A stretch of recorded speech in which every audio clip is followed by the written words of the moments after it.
Nearly 2 years into the pandemic, our community is navigating a new normal, especially for Hoosiers struggling with addiction and recovery. The shutdown led to isolation and a lack of recovery tools during an already mounting drug pandemic. And some new numbers show us just how the pandemic shifted this fight. We're seeing it here. In 2019, the CDC reported 1,704 overdoses in Indiana. In 2020, the agency reported 2,268 overdoses in the state. That is a 33% increase, and the numbers are climbing in 2021, most harshly in central Indiana. At least 3 times a week, somebody comes beating on her door asking for Narcan. Nobody's able to stop it. You know what I mean? The drug pandemic.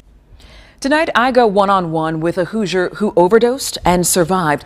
She explains her journey through this pandemic, and I also find out what the state is doing to keep more Hoosiers from dying. This is Emily Bailey, a 26-year-old Columbus mother of 2, wife, and a Hoosier in recovery.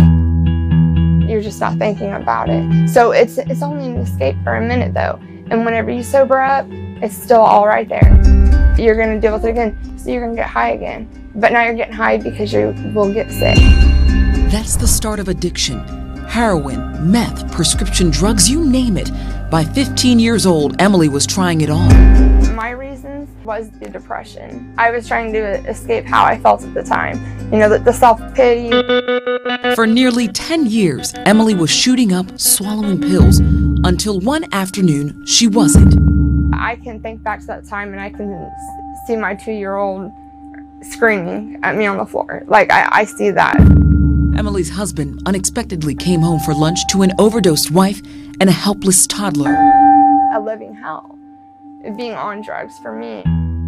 Thousands of Hoosiers face this same reality, and in the pandemic, thousands more have overdosed and died.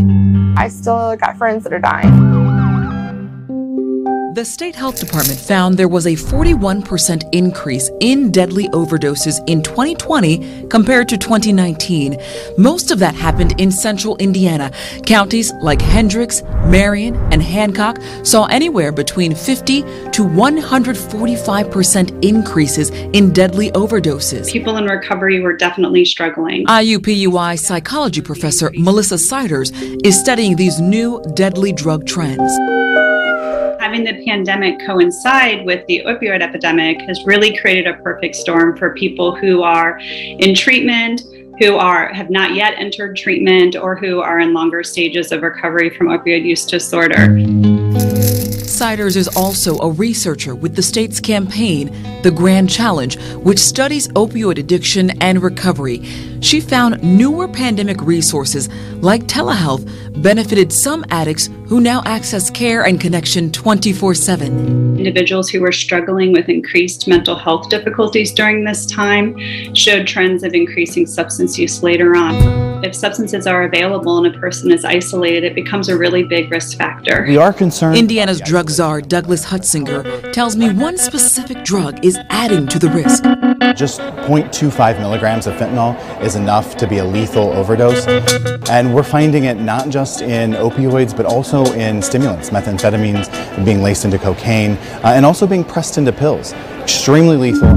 Hutzinger says nearly every deadly overdose in Indiana during the pandemic included fentanyl, a synthetic opioid. Naloxone saves lives. Now he's equipping Indiana to fight it and the drug trade. Indiana was one of the first states in the country to fund naloxone for EMS, and that's first and foremost.